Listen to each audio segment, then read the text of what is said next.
तो बर्लिन के second episode की शुरुआत में बर्लिन कमिल के साथ जाने के लिए उसके पास पहुंचता है। कमिल अकेले ओपेरा जा रही थी क्योंकि उसके हस्बैंड का उससे झगड़ा हो गया था। ये मौका देखकर बर्लिन उसके साथ चलने के लिए पूछता है, जिस पर कमिल बर्लिन को उसके साथ चलने की परमिशन दे देती है। रास्ते में ही कमिल अपने कपड़े चेंज करती है। बर्लिन उसके पास ही बैठा होता है और वो दोनों ओपेरा हाउस तक पहुंच जाते हैं। ओपेरा हाउस के अंदर बर्लिन और कमिल दोनों एक साथ डांस करते हैं और एंजॉय करते हैं। डांस खत्म होने के बाद वो दोनों ड्रिंक करते हैं। कमिल बर्लिन को देखकर कहती है कि मुझे लगता है कि आपको देखकर ऐसा नहीं लगता कि आप ऐसी छोटी जगहों में आते होंगे। वो कहती है कि आपको देख के लगता है कि आप होटल्स में रहते होंगे, अच्छी वाइन पीते हैं, म्यूजियम घूमते हैं और दुनिया देखते हैं। वो दोनों एक साथ वापस होटल के लिए निकलते हैं। रास्ते भर वो दोनों एक दूसरे के बारे में सोचते रहते हैं। कार से उतरकर बर्लिन कहता है कि अब जब मैं दोबारा फ्रांस आऊंगा तो आपसे जरूर मिलना चाहूंगा। कमिल कहती है अगली बार मैं आपको और अच्छी जगह ले जाऊंगी। बर्लिन कहता है कि मेरे से कांटेक्ट करने के लिए आपके पास मेरा नंबर होना जरूरी है, पर मेरे पास पेन नहीं है। कमिल उसे अपना पेन देती है और अपना हाथ आगे करती है। बर्लिन उसकी कलाई में अपना नंबर लिखता है और वो काफी खुश होता है। वो दोनों अपने होटल रूम की ओर एक दूसरे को देखते हुए बढ़ जाते हैं। दूसरी तरफ कैमरन और रॉय पादरी से वो कप लेने के लिए बाइक से निकलते हैं, क्योंकि पादरी वो कप स्पेन ले जाके अपने डीन को दिखाने वाला था। उस पादरी को छोड़ने उसके साथ दो कैदी उसके बॉडीगार्ड बन के आते हैं। रॉय और कैमरन वहां पर पहुंच जाते हैं और जैसे ही पादरी के दोनों बॉडीगार्ड उसको विदा करके वहां से जाने लगते हैं, वो दोनों कप पादरी से छीनने पहुंच जाते हैं। लेकिन वो कप पादरी नहीं छोड़ता, वो बाइक के साथ घिसटता रहता है। उसकी आवाज उसके बॉडीगार्ड भी सुन लेते हैं। वो रॉय और कैमरन पर एक बकेट फेंक के मारते हैं, जिससे वो दोनों बाइक से वहीं पर गिर जाते हैं। कैमरन और रॉय पैदल ही बैग लेके वहां से भागते हैं। पादरी के बॉडीगार्ड उन्हीं की बाइक लेके उनके पीछे पड़ जाते हैं। रॉय और कैमरन एक वेडिंग सेरेमनी से एक कार उठाते हैं और उसको लेके वहां से भागते हैं। रास्ते में उन्हें एक फ्यूनरल भी मिलता है जिसके आगे वो नहीं जा सकते थे, इसीलिए वो कार को छोड़ के पास के ही पार्किंग लॉट में छुप जाते हैं। बॉडीगार्ड पार्किंग लॉट के बाहर खड़ी कार को देखकर समझ जाते हैं कि वो दोनों अंदर ही हैं। रॉय और कैमरन हर गाड़ी का अलार्म बजा देते हैं और एक कार को लेके वहां से निकलने की कोशिश करते हैं, लेकिन एक बॉडीगार्ड वहां से एक कुल्हाड़ी निकाल लेता है और वो उनकी कार के टायर को फाड़ देता है, जिससे उनकी कार डिसबैलेंस होकर एक दूसरी कार से टकराती है और वो दोनों बॉडीगार्ड उन्हें घेर लेते हैं। एक बंदा पानी की पाइप के प्रेशर से वो कप उनसे अलग कर देता है, जिसके बाद कैमरन और रॉय को वो कप वहीं पर छोड़कर भागना पड़ता है। दूसरी तरफ ब्रूस कायला के पास जाता है। वो उससे पूछता है कि कैमरन कहाँ है। वो कहती है मुझे नहीं पता।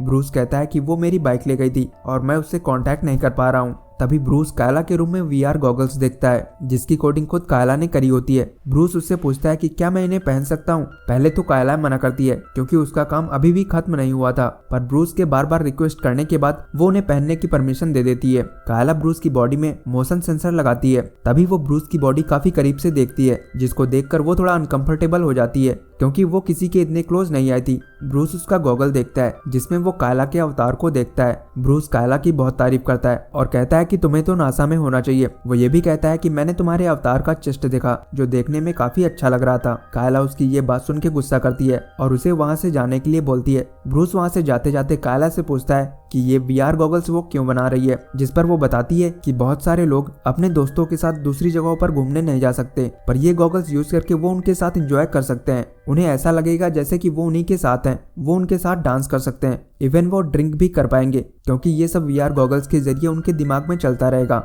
रॉय और कैमरन दोनों एक कैफे के बाहर ब्रेकफास्ट कर रहे होते हैं। तभी वहां पर प्रोफेसर आता है। वो उन दोनों को बहुत डांटता है। वो कहता है कि पता है तुम लोगों ने पिछली रात क्या किया? तुमने पूरे शहर में तबाही मचा दी। तुमने एक पादरी को सड़कों पर घसीटा, गाड़ियों की तोड़फोड़ की और अब यहाँ पर आराम से बैठकर नाश्ता कर रहे हो। वो दोनों प्रोफेसर से माफी मांगते हैं। तभी प्रोफेसर अपना बैग खोलता है और उसमें से वही कप निकलता है जो वो लेने गए थे। वो दोनों सरप्राइज होते हैं कि जिसके लिए उन्होंने इतनी तबाही मचाई ये कप प्रोफेसर के पास कैसे पहुंचा। वो दोनों प्रोफेसर से पूछते हैं कि आपको ये कप कहां से मिला। प्रोफेसर बताते हैं कि कल रात पादरी खुद मेरे पास आया था और उसने मुझे बोला कि आपने सही बोला था कि इस कप को सिक्योरिटी चाहिए। कल जब मैं यहाँ से निकल रहा था तभी दो लोगों ने मुझे सड़कों पर घसीटा।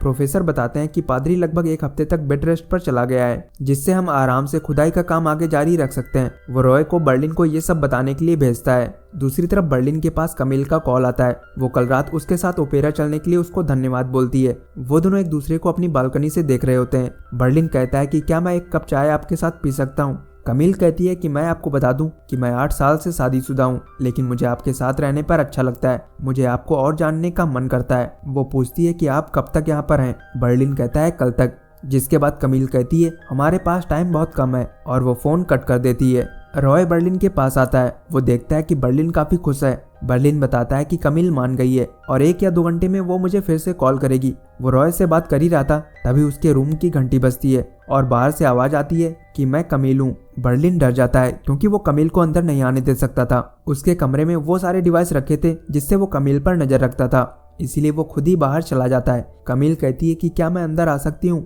बर्लिन कहता है कि अगर आप अंदर आएंगी तो अगली ठंडियों के बाद ही यहाँ से बाहर निकलने का मौका दूंगा। वो कहता है कि जैसे कि आपने बताया कि आप मैरिड हैं, इसीलिए मैं किसी की जिंदगी बर्बाद नहीं करना चाहता। कमील कहती है कि आपकी बातें मुझे अच्छी लगी, इसमें आपका ज़मीर दिखता है। वो वहाँ से जाने लगती है। बर्लिन कमरे के अंदर आता है। रॉय बर्लिन से कहता है कि आपने अच्छा फैसला लिया, जो आपने सब कुछ पहले ही बता दिया। बर्लिन कहता है, रॉय तुम्हें पता है मैंने उससे ये सब क्यों बोला, क्योंकि मैं नहीं चाहता था कि वो अंदर आए और उसे हमारे बारे में पता चल जाए। अब जब कमील उसके कमरे से दूर चली जाती है, बर्लिन तुरंत वापस जाता है। वो कमील को रुकने के लिए आवाज लगाता है और उसके पास जाता है, जहाँ पर वो दोनों एक दूसरे को किस करते हैं। ब्रूस और कायला साथ में टनल बना रहे थे, जहाँ पर कायला ब्रूस को पसंद करने लगी थी और इस बारे में वो अपनी रूममेट कैमरन को बताती है। कायला बहुत परेशान होती है कि वो ब्रूस को क्या बोलेगी। तभी कैमरन उसको बताती है कि जब वो परेशान होती है तब वो डांस करती है, जिसके बाद वो दोनों डांस करने लगते हैं। तभी दरवाजे पर ब्रूस आता है। कैमरन उसको भी अंदर बुला लेती है और वो तीनों साथ में एंजॉय करते हैं। वो सब बहुत ड्रिंक करते हैं और कुछ देर के बाद उनकी ड्रिंक खत्म हो जाती है। ब्रूस फोन से रॉय को और ड्रिंक लाने के लिए बोलता है। अब रॉय भी वहाँ पर आ जाता है और वो चारों खूब ड्रिंक करते हैं। उधर धीरे धीरे टनल का काम भी पूरा हो गया था। अब कायला को वो कैमरे हैक करने थे जिस रास्ते से बर्लिन और उसकी टीम गहने ले जाने वाले थे। तिजोरी की देखभाल करने के लिए वहाँ पर 2 सिक्योरिटी ऑफिसर्स हमेशा रहते थे। ब्रूस वहाँ के सिक्योरिटी ऑफिसर का डिनर लेके जाता है और उनसे फालतू के पंगे करता है। वो एक दवा खा लेता है जिससे वो बेहोशी का नाटक करता है। उधर कायला को कैमरा हैक करने के लिए काफी टाइम मिल जाता है। सिक्योरिटी ऑफिसर किसी तरह ब्रूस को वापस होश में लाते हैं और वो वापस अपने कंप्यूटर पर पहुंचते हैं, पर तब तक काम हो गया था। कायला और बाकी की टीम वहां के सीसीटीवी कैमरा हैक कर लेते हैं और यहीं पर एपिसोड 2 खत्म हो जाता है।